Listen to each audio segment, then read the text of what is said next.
Hey guys, Starshaped here. Welcome to another cast. Today I want to bring a game from my perspective. Played on the ladder just recently. It's going to be me as the yellow night elf against Look Around, aka Hawk, and the bottom, the teal human. So this is Hawk, the Russian player. Probably, I think he was rank 1 at this time, but he's in the top 3. I think it's him, Sonic, and Happy, who are all above level 50 on the ladder. So I ran into him recently when I was streaming. I'm going to keep the Fog of War turned on.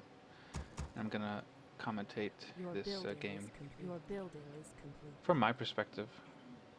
Kind of go through what I was thinking. So I'm going for the Priestess of the Moon here. One of my favorite heroes. And when I was streaming during this game, I was pretty much just going Priestess first every game, just to try it out. So that's one of the reasons I was going Priestess. I do like her against Human in general. I think it's a solid pick. Because if you go, like Keeper of the Grove is one of the best heroes for mass hunts. But against Human, I feel like he's a bit too slow. Or rather, the Human's a bit too fast.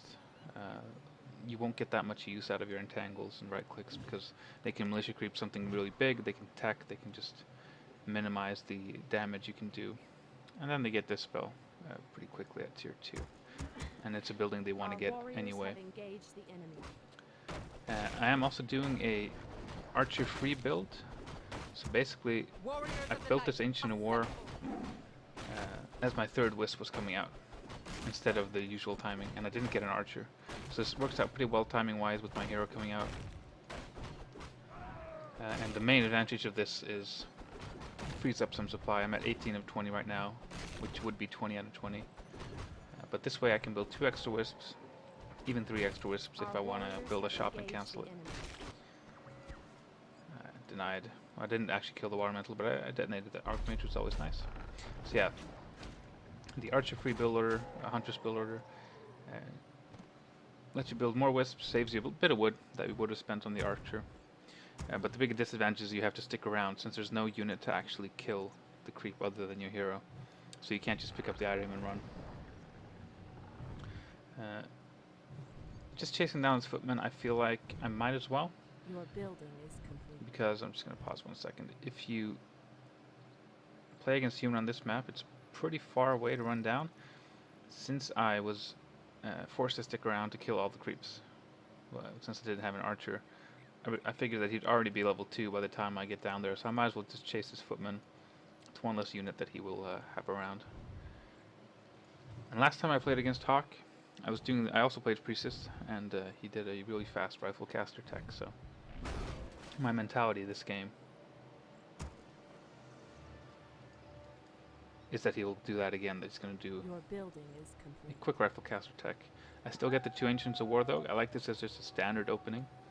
If there's a fast expansion, you just stay tier 1 and keep pushing, making hunts, making glaives, whatever, and if it's a tech, you can counter tech and uproot one of the Ancients to creep with, but you can keep the other one rooted and build huntresses. So it's a pretty all-around opener. So yeah, there's level 2. Double Claws, very strong items for Hawk here. Do get the 1 footman kill, very close level 2. Utilizing the hide here and getting a quite lucky actually, it lasted here to level up. He does get the item though, which is agility, not that great. And there is a fast expansion. I'm quite surprised by this.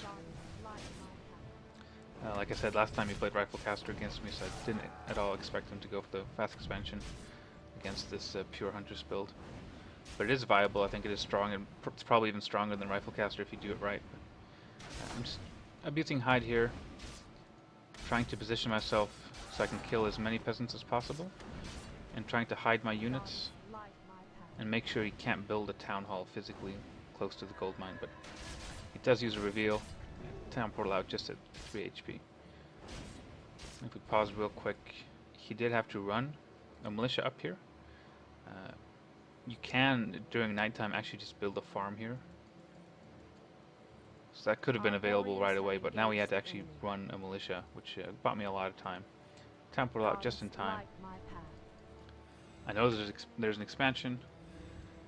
Use up all my moon walls. At this point I have 2 options. I can either just going to pause real quick. I can either creep this mercenary, possibly even expand myself, or just, you know, get level 3, get units, and then do a big push. Or I can just run down instantly again and keep up the pressure. And I feel that's the better choice here because this Ancient War is quite damaged, it's not in position. And whenever there's an expansion attempt, at least in my experience, it feels like a ticking clock. You just want to end the game as quick as possible if you're going for this hunter style. So I run down instantly. He has very good movement, very good positioning here. Trying to pull out the creeps to attack me instead of him, trying to get in snares on my huntresses. Trying to deny wisps that are coming down. I do get that one footman kill. Taking some piercing damage here from the creeps, which isn't too good for me.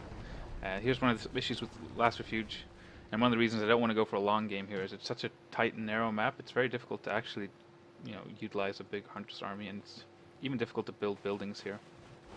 So I have to build main objective very, very close to his tower. I feel like there's no other real alternative.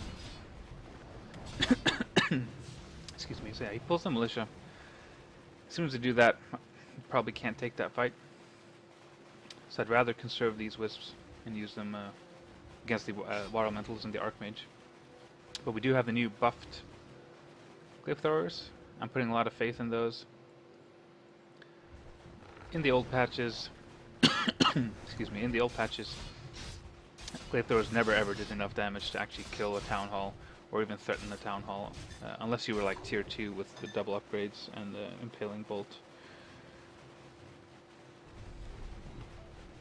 But these new buffed glaive throwers and the shut aura, I figure maybe I can slowly just push them down and force them out here. They're even doing quite a bit of damage to the units with the new damage. And I am putting this Ancient Protector a bit further back just to have somewhere to run back to in case he pulls militia again. And here they go. And Hawk's doing just pretty much the best thing you can do. Just right click these glaive throwers. They do a lot of damage, but they're very flimsy. 300 hit points, no armor. Or no armor upgrades available. Militia right clicking the Ancient Protector. And some really fantastic micro here, I'd say. Pulling these militia back. Conserving a lot of these footmen. And he's killing the glaive throwers, and this is exactly what you need to do as human. You want to buy the time to let your expansion kick in and get more units, maybe even tech. I see this shop is almost done. I have to kill it. Because I know he has a lot of hurt units, and I don't want him to use a regeneration scroll on all of these red HP footmen and get more mana on the archmage. It's very crucial that I always deny this shop. Very close to level 3, which should boost these glaive throwers even further up, damage-wise. There we go, level 3. And the shop's denied, so Hawk definitely feeling a bit cornered here. Trying desperately to speed build this shop, but it's not really working. Pulling a lot more militia, and just kind of going for this one last attempt to defend and deny these, kill these glaive throwers. But it looks like everything is just a bit too hurt here. Does kill a glaive thrower, but archmage goes down. Everything's kind of hurt. GG. So that was a cool little game to cast. One, because Hawk's one of the best players, so I'm happy that I could beat him, and that I could do it with this strategy, which is very unusual to have the priestess first and to go for that push against the expansion. Kind of shows the power of the new glaive throwers. They really are a threat, and I think that's a good thing. I think it's good that human can't just ignore glaive throwers all game. If there are a couple of glaive throwers attacking your town hall, you do have to deal with them. You can't just sit back and prepare like you could back in the day. So yeah, I hope you guys enjoyed. If you enjoy the content, feel free to subscribe and like and share and all that good stuff. And I will see you guys next time. Good game.